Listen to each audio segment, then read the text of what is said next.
My father congratulated me. It's the first time. Sapat na yun sa akin. Hindi man siya nakapunta sa graduation ceremony ko. Kinagagalak pa rin ang puso ko na binati niya ako. Siguro para sa iba mababaw ang kaligayahan ko. Pero yun ang unang beses na binati ako ni Dad. Kahit birthday ko hindi niya ako binabati. Kahit sa mga naging achievements ko sa school mula nung bata pa ako. Never niya akong binati. Ibig sabihin lang na na-acknowledge niyang natanggap ko na pagtatapos ngayon kahit na hindi ko naabot ang expectations niya. Kahit na cum laude lang ako at hindi summa cum laude. Sensitive lang siguro ako masyado kaya nagdamdam ako ng gusto kanina. Pinahid kong luha ko tumayo na upang bumalik sa aking kwarto. Magaan ang pakaramdam ko. 8:00 pa lang naman ang gabi kaya pupuntahan ko muna si Ray. Ang bala ko sana'y bukas ko siya pupuntahan upang yayaing lumabas kami pero susundin ko na lang ang gusto ni Dad na pumasok na agad ako sa kumpanya. Papatunayan ko sarili ko sa kanilang lahat. Isa akong agwas. May karapatan akong maging isa sa mga namumuno sa kumpanya, hindi dahil sa apelyido ko, kung hindi dahil sa kakayahan ko. Matapos ko magbihis ay nagtungo ako sa garahe.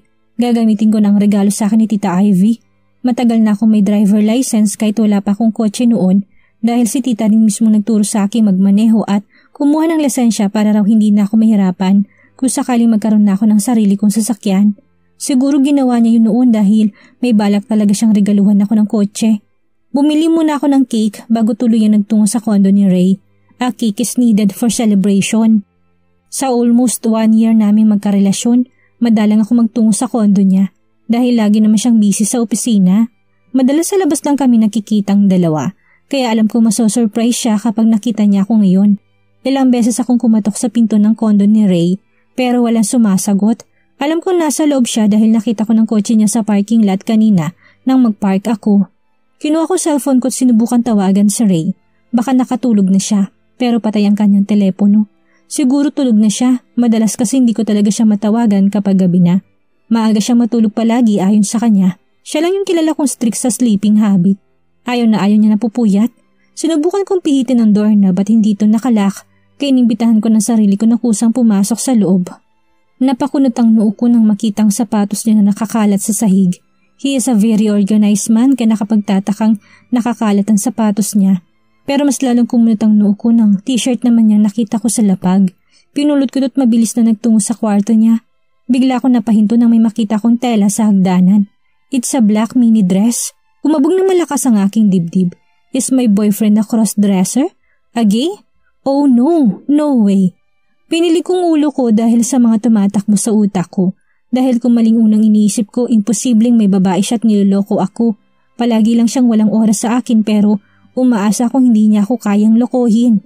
Mabait si Ray. Hindi niya magagawa yun. Hahakbang na sana ako nang makarinig ako ng tila ungol. Tuluyan na lumakas ang hinala ko. Ang dibdib ko'y walang tigil sa pagkabog. Mabilis ako nagtungo sa kwarto ni Ray. Binaliwala ko ng nagkalat na damit na nadaraanan ko pero nastatawa ako sa kinatatayuan ko ng tuluyan na ako makalapit sa kwarto para akong tinuklaw na ahas sa aking nakita. Bukas ang pintuan ng kwarto at kita ko sa loob ang nobyo kong nakaibabaw sa isang babae habang sabay nilang nilalasap ang kamunduhan. Hindi ko alam kung ano bang nararamdaman ko. Nasasaktan ako sa nakikita ko. Parang hinihiwang dibdib ko habang nanggagalaiti mga kamay kong manakit. Huminga ako ng malalim bago humakbang papalapit. Abala pa rin sila sa ginagawa nila kaya hindi nila napapansin ang presensya ko. Parang gusto kong masuka sa kahayupan nila. Tila sarap na sarap sila. Mga hayop! Sumandal ako sa hamba ng pintuan bago walang emosyon na salita. Is this the urgent meeting you are talking? Nanlalaki ang mga matang sabay silang napatingin sa akin. Hindi sila magkandaugaga upang takpan ng mga nakalantad nilang hubad na katawan. Pumailalim ang babae sa puting kumot habang nagmamadaling tinaas ni Ray ang boxer short niya na nasa binti na niya kanina. Hindi ko na napigilan ang galit, napilit ko makawala sa dibdib ko. Binato ko sa kanilang cake na hawak-hawak ko pa rin pala. Napaigtad si Ray ng tamaan to. Kulang pa yun kumpara sa sakit na nararamdaman ko ngayon. Maluloko siya. Rosalie, are you crazy? Galit na tanong nito habang galit na nakatingin sa akin. Ang kapal ng mukha nito, ito pa talagang may ganang magalit. Maybe I am. Hindi lang baliw, tanga pa dahil pumatol ako sa isang gaya mo. Ang kapal ng mukha mo? Busy? Bakit siya ba pinagkakaabalahan mo? May meeting. Saan? Sa kama? Sa tuwing patay ang cellphone mo, siya bang kasama mo? Bakit ko pa ba tinatanong? Malamang kayong magkasama mula sa opisina hanggang sa kwarto. Mahabang litanya ko. Tumingin ako sa sekretary nito na kulang nila ay mabaling ulo sa pagkakayuko habang nakabalot sa puting kumot. You can't blame me. She can give something you can't. Her body? Pasensya na pero hindi ako parausan. I put sarcasm on my tone. Hindi ako parausan. Pasensya ka na Miss Rosalie. Hindi namin sinasadya. Naiyak na sad ng sekretarya nito. Umismid ako sa sinabi nito. Hindi niyo sinasadya? Sigurado ako hindi tong unang beses. Hindi ako tanga gaya na inaakala mo. Malandi ka. Stop it, Rosalie. Pag-usapan natin to. Binalak hawakan ni Ray ang braso ko para pakalamahin ako pero tinabi kong kamay niya. Wala na tayong dapat pang pag-usapan pa. Tapos na tayo. Kung hindi ko kayo nahuli ngayon hanggang kailan mo ko pagmumukhaing tanga? Nanggagalaiting tanong ko. Gusto kong kalmutin ang mukha niya sa galit. Magsama kayong dalawa. Mukhang sarap na sarap ka naman sa kanya eh. Yeah, she's good unlike who does not even know how to kiss. He is mocking me. He really have the guts? Pero hindi ako papatalo sa kanya. Sinaktan na niyang puso ko, hindi na ako papayag na sagin niya pati ang ego ko. Because my performance depends on naman. Sinagot lang kita dahil sa utos ni Dad, hindi dahil gusto kita. Totoo naman yun pero kalaunan nahulog din ang loob ko sa kanya. Pero sana hindi na lang pala kung alam ko lang, nalulukuhin lang niya ako. That's why you can't break up with me. Your dad will be angry. So just go home and forget what you see. Baliwalang saad nito, tuluyan ang kumuwala ang galit na tinitimpi ko. Akala mo kung sino siyang para utusan ako, nakalimutan na lang basta-basta nangyari na parang wala lang. Kakalimutan ko nangyari kasama ng paglimot ko na nakilala ko siya. Pero bago yun, nilapitan ko siya at diretsyon sinuntok sa muka. Sorry to him but I don't know how to slap. I punch. Napangiwi pa ako dahil masakit ang kamay ko sa pagkakasuntok sa kanya. Sa sobrang tigas ba naman ang mukha niya, hindi na nakapagtataka. Napamura to habang matalim na tumingin sa akin. Habang sekretary naman ito hindi alam kung mananahimik na lang ba o lalapitan ba si Ray upang tulungan dahil dumudugong ilong nito sa lakas ng suntok ko. Pero hindi ko inaasahan na biglang paglapit ito sa akin sabay hila na malakas sa buhok ko.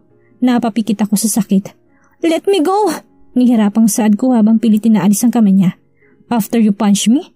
No way! Pakiramdam ko matatanggal ang anit ko sa higpit ng pagkakahawak niya sa buko. He is totally different now from the guy I knew.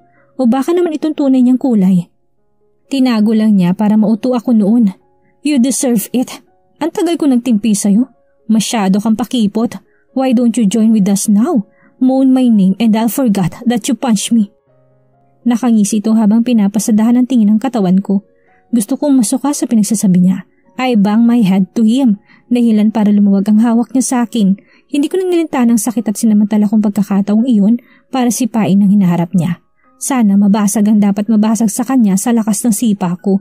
Napaupo ito sa sobrang sakit habang 10 bagay sa pagitan ng mga hita nito. We're over! You cheater! Matigas na saad ko bago lumabas ng kwarto. Sinapo ko masakit kong anit sa ulo. Maging ang kamay ko'y masakit din. Namumula-mula pa ito ng tingnan ko pero hindi ko maiwasang mapangiti. Ngayon ko lang natuklas ang may maras pala akong side. Dahil sa unang pagkakataon nagawa ko manakit ng pisikal sa sobrang galit at upang ipagtanggol na rin ang aking sarili.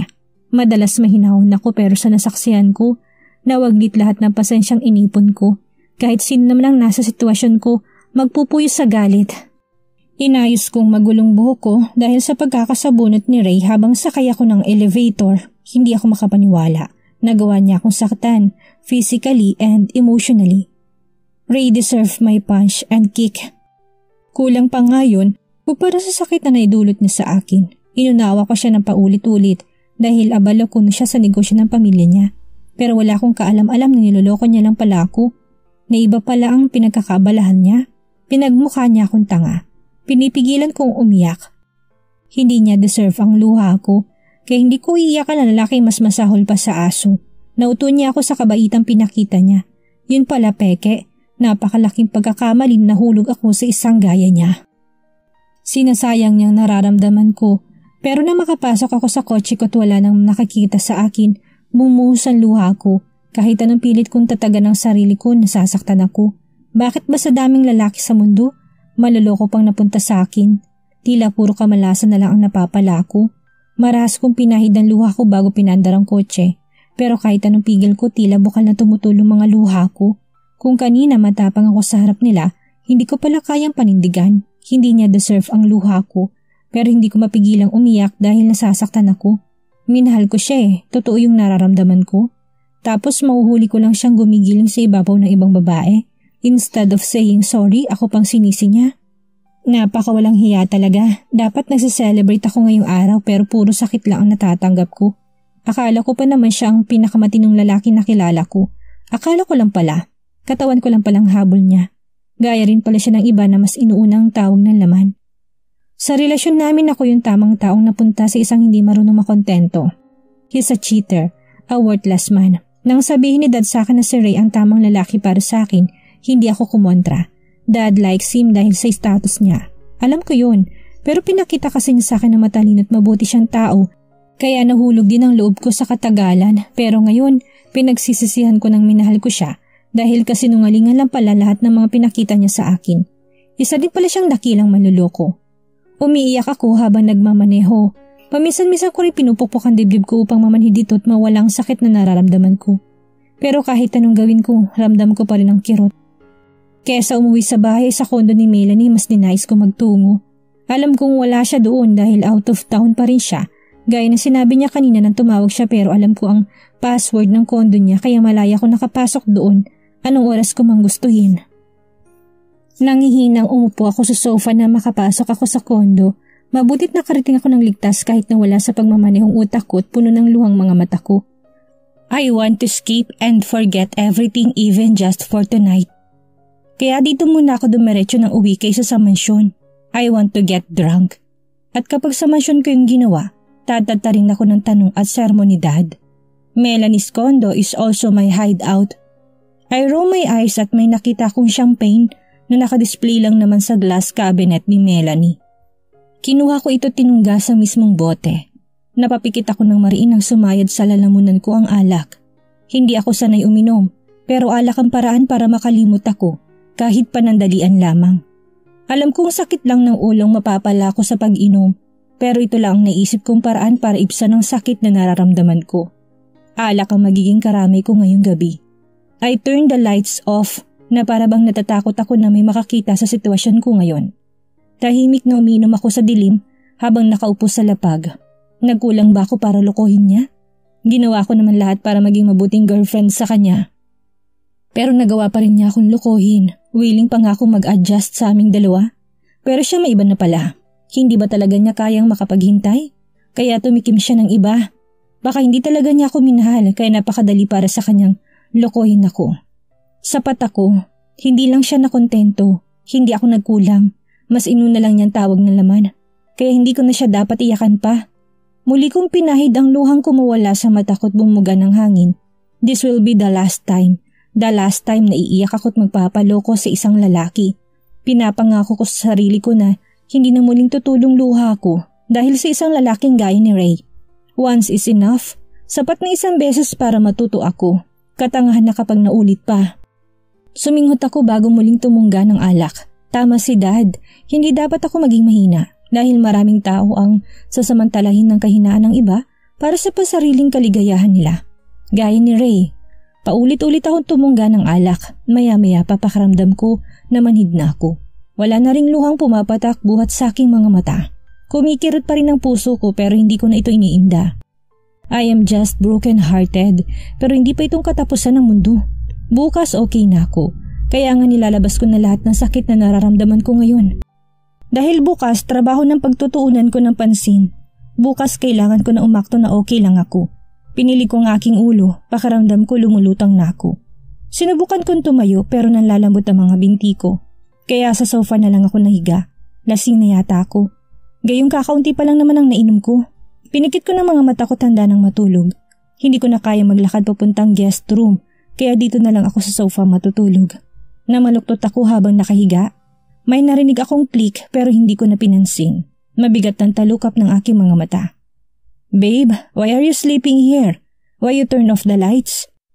A baritone voice asked. Nararamdaman ko rin ang presensya nito sa tabi ko, kaya humawak ako sa damit nito. Let me go, I will just turn the lights on. Pero hindi ko to binitawan, mas lalo pang humigpit ang hawak ko sa damit nito. Nakapikit pa rin ako pero kumunit ang noo ko. Kailan pa naging lalaking boses ni Melanie? Saka bakit niya ako tinatawag na babe? Lasing ba siya?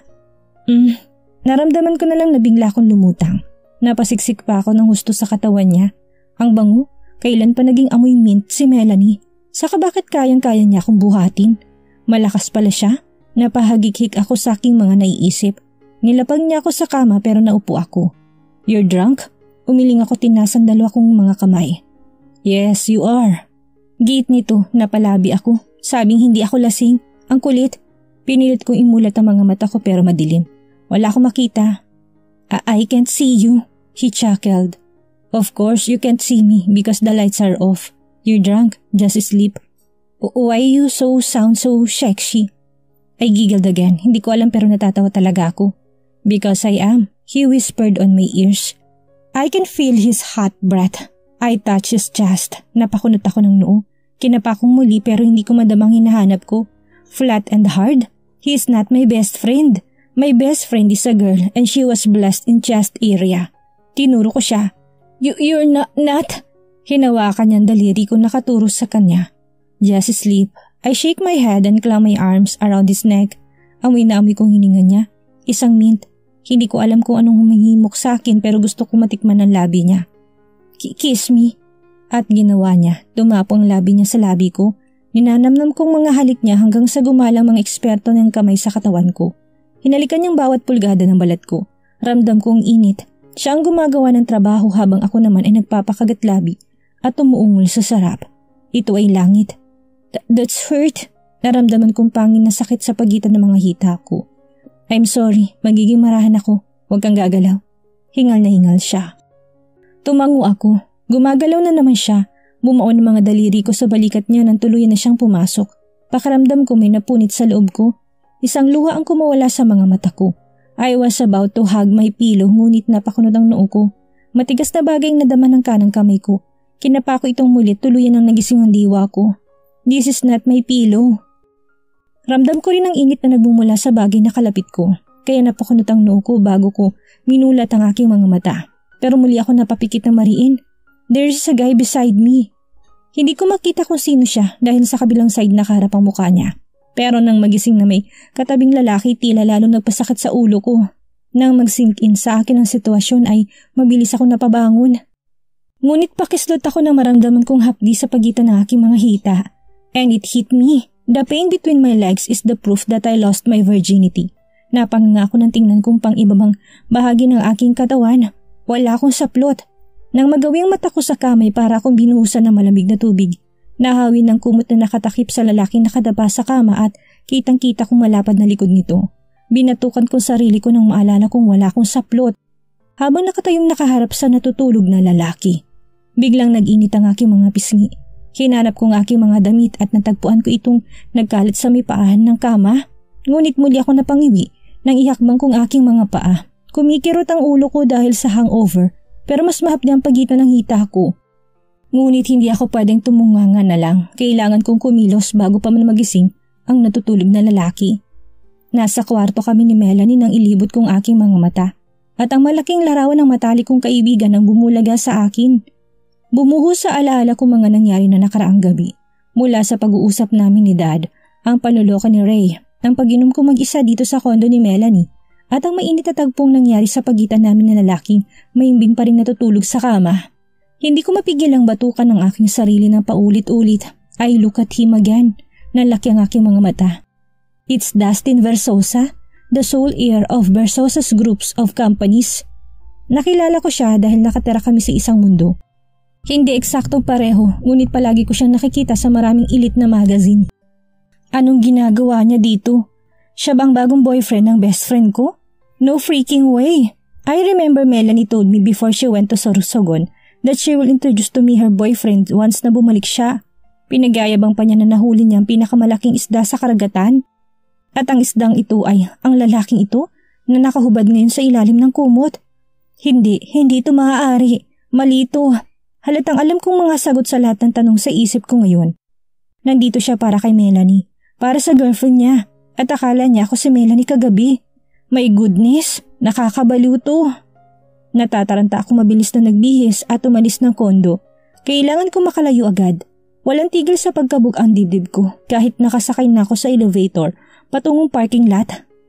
Kulang na lang liparin ko hanggang parking lot para lang makaalis agad ako sa lugar na kinaroroonan ko. Kinakain ako ng guilt ko. Nakitulog ako sa boyfriend ng best friend ko. Ibinigay kong virginity ko kay Dustin Versosa. Mas masakit yun kaysa makitang niloloko ako ni Ray. Ako ang may kasalanan. Puno ng pagsisisi at guilt ang aking nararamdaman habang nagmamaneho pa uwi sa bahay. From a broken-hearted girl to a guilty one, real quick. Dahil sa katangahan ko nakagawa pa ako ng pagkakamali. Ilang beses kong hinilot ang sentido ko upang mawalang stress na nagsisimula ko ng maramdaman. Tila hindi ako patatahimikin ang konsensya ko dahil sa nangyari. Ang nangyari kagabi ang pinakamalaking pagkakamaling nagawa ko sa buong buhay ko. Akala kong mahalin si Ray ang pinakamalaking pagkakamali ko. May masihigit pa pala at hindi ko alam ang gagawin ko upang itama to. Aamin ba ako o itatago na lang ang lahat? Hindi ko alam. Naguguluhan ako. Natatakot sa magiging reaksyon ni Melanie. Kapag nalaman niya totoo, hindi ko alam kung may maihaharap pa ba akong mukha kay Melanie o ito ng katapusan ng friendship namin. Siguradong kasusuklaman niya ako kapag nalaman niya ang nangyari. Why? Why are you stupid? Paulit-ulit na tanong ko sa akin sarili. Hindi ko maiwasang mag-overthink. This is not the first time na may nagawa kong mali, pero itong unang pagkakataon na nagawa ko ng isang bagay na talagang kinakain ako ng konsensya ko ng husto. Ang bala ko lang ay pansamantalang magtago sa kondo ng kaibigan ko habang nilalabas ang sama ng loob ko. Isang bagay na hindi ko na dapat ginawa. Bakit ba kasi uminom pa ako? Bakit pinagkaksayahan ko pa ng luha ang gaya ni Ray? Dahil iniisip ko na kinabukasan pagising ko, okay ng lahat? Ngunit mas malala pa palang mangyayari. Niloko ako ng ex-boyfriend ko at sumiping ako sa boyfriend ng best friend ko. Malaking gulo to. Kagabi ay tumatakas ako sa sakit at ngayon hindi ko alam kung paano takasan ang pagkakamaling nagawa ko. Yung bagay na pinakaiingatan ko, binigay ko sa lalaking pag-aari na ng iba. Hindi ko nagawang ibigay sa nobyo kong katawan ko. Dahilan para hanapin niya sa iba pero nagawa kong ibigay sa isang taong hindi ko naman lubos na kilala. Sa nobyo pa ng matalik kong kaibigan. It's already 5:45 na makarating ako sa bahay. Where have you been last night? It's Dad. Nasa taas siya ng grand staircase habang nakatingin sa akin. Melanie's condo. Ray called last night. He's looking for you. He informed habang naglalakad pababa ng hagdan. Palihim akong sumimangot nang bagitin niya ang pangalan na ex ko. We're over. Kumunot ang noon ito sa sinabi ko. Why? He is a good guy. He came from a good family. Yet you let him slip away? Nasaan ang utak mo? Ang aga-aga pero tila high blood na agad ito sa akin. Nahuli ko siyang nagtaksil. Hindi siya mabuting lalaki, Dad. He's a cheater. Excuse me. Saad ko tumakyat na ng hagdan upang magtungo sa kwarto ko. Manloloko si Ray pero worst ako kasi traidor ako. Pinagtaksilan ko ang sarili kong best friend. Aksidente yun pero pananagutan ko pa rin to. Lahat ay kasalanan ko at ngayon hindi ko na alam ang gagawin ko. Hindi talaga ako mapakali. Yung guilt na naramdaman ko kinakain ako ng gusto. Pagkapasok ko ng kwarto mabilis ko hinubad ang mga damit ko tumapat sa dutsa. I am hoping that the water from the shower can erase my memories from the last night. Kung pwede ko lang ihampas ang ulo ko sa pader upang makalimot ako, ginawa ko na. I scrub my whole body to erase the trace of his touch and kisses. Pero malinaw sa alaala kong lahat, pinili kong ulo ko upang iwaglit sa utak ko nangyari. Masakit ang ulo ko at pagitan ng hita ko pero kailangan kong pumasok na agad sa trabaho. I tried to act normal kahit na nahirapan akong lumakad. I will try to act normal to hide everything. Dahil naisip ko na kung walang makakaalam na malaking pagkakamali ko kagabi, wala akong dapat alalahanin. Ibabaon ko na lang sa limot ang lahat upang walang masaktan pa, lalo ng pinakamatali kong kaibigan. I took a deep breath before I knocked on CEO's office. Come in. Sir, we are in the office and he is my boss here, not a father, that's why all of us are required to call him sir. The office are wide and spacious. Masyado minimalist ang design at puro black and white ang kulay ng paligid. Typical dad style. Dad is busy scanning documents. Lumapit ako sa may table niya. I remain standing waiting for him to tell something. You will be under Zora's supervision. Sa dito kasabi na pagpasok na Ate Zora sa opisina. Don't worry sir, ako nang bahala sa kanya. Ani ate. This is the papers you are asking. May inabot na envelope si ate kay Dad. You may go. Tumango lang kamit sabay ng lumabas ni ate sa opisina. Welcome to the real world, saad ni Ate Zora habang naglalakad kami patungo sa department niya. This is it. Definitely. Daddy didn't even give you a chance to rest, she commented. It's okay. Kailangan ko rin ng mga bagay na dapat gawin para maka-occupy ang sarili ko. Kailangan ko talagang gawin para ma-divert ang atensyon ko at hindi para mapigilan ang sarili kong mag-overthink. Pumapalakpak ang kapatid ko para makuha ang atensyon ng lahat. Everyone, this is Rosalie. She will be one of us starting today. Pagpapakalala niya sa akin, tinapik niya balikat ko para palakasin ang loob ko. Binati nila akong lahat. Mababait naman sila kaya alam ko na hindi ako mahihirapang mag-adjust. Ma'am Rosalie, this will be your table. Magalang na saad ni Sarah habang tinuturo sa akin ang bakanting table. Ma'am, pareho lang tayo ng position kaya Rosalie na lang itawag mo sa akin. Nakangiting saad ko. Pero kapatid kayo ni Ma'am Zora, hindi ba? Anak kayo ng big boss. Alanganin ang ngiti nito. Anak lang ako ng boss, hindi akong boss mo. Kaya relax ka lang, okay? Tumawa naman ito. Sige na nga, Rosalie. Tapos ngumiti ito. Balik na ako sa table ko. Don't hesitate to call if you need something. Tumango lang ako bago ko tinignan ang grupo ng mga folder sa table ko. Pamilyar na ako sa kumpanya. Dahil dito naman ako nag-training kaya sisimulan ko ng aralin ang mga folder na nasa lamesa ko. Mukhang mapapasabak na agad ako. Rosalie, dito. Tawag ni Sarah nang pumasok ako sa cafeteria ng kumpanya para kumain ng tanghalian. Lumapit ako sa kanila at umupo sa tabi niya. May kasama siyang isang babae at lalaki. Ami, Jake, si Rosalie nga pala. She's new in our department. Pagpapakalala sa amin ni Sarah. Ngumiti naman sila sa akin. Nice meeting you guys, ani ko. Having a good relationship with my co-employee is one of my goal. A new beauty in managing department, the boy commented when I seated. Tumigil ka, Jake. Not her, she's someone you can't reach. Saad naman ang babaeng katabi niya. By the way, I am Ami. Nice to meet you too, Miss Aguas.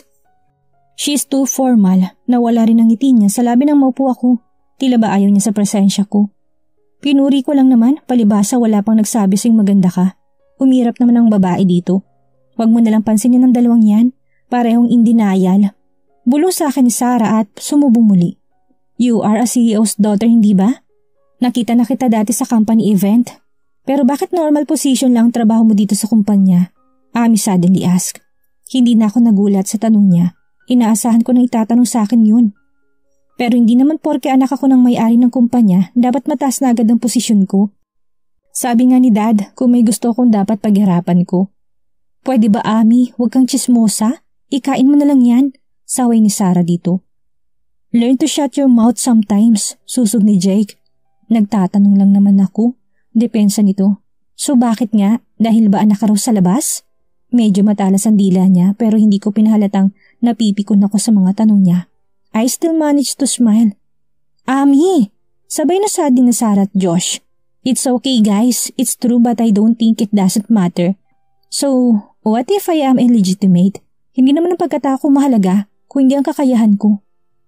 Nandito ako para magtrabaho at hindi naman porke anak ako ng may-ari ng kumpanya, dapat higher position na agad. Madami pa akong dapat matutunan saka gusto kong patunayan ang sarili para walang masabi ibang tao. Nakangiting paliwanag ko sa kanila. Sarah gave me a thumbs up bago nagpatuloy kumain. Bigla namang nanahimik si Ami. Hindi na lihim sa lahat na anak ako sa labas kaya sanay na akong i-handle ang bagay na yun. Hindi naman talaga ako nagdadamdam na sa mababang posisyon ako nilagay ni Dad. Madami pa talaga akong dapat pag-aralan at matutunan. Isa pa gusto kong patunayan ang sarili ko. Paghihirapan kong posisyong gusto ko, makukuha ko ito, hindi dahil anak ako ng may-ari, kung hindi dahil deserve kong posisyon. Hours passed. I stretched my hands and neck. Work is over. Tapos ng unang araw ko. Ang ibang mga katrabaho ko ay nag-aayos na ng iba naman ay nag-uwian na. How about you, Rosalie? Sarah asked. I'll just fix my things. You can go ahead. Sagot ko. Inayos ko lang ang mga folder na nasa table ko at pinatay ang computer bago nag-out. I was about to hop in my car when my phone rang. It's Melanie. Nanginginig ang mga kamay na sinagot kong tawag. Bumalik ang kabang nararamdaman ko. Hindi pa ako nakakahingang lubusan pero tila bumalik na naman ang pagkabagabag na naramdaman ko na pasamantalang nakalimutan ko kanina dahil labala ako sa trabaho. Hello? Are you okay? Hindi ka masaya na tumawag ako? May himig na pagtatampo sa boses nito. No, of course not. I am just tired.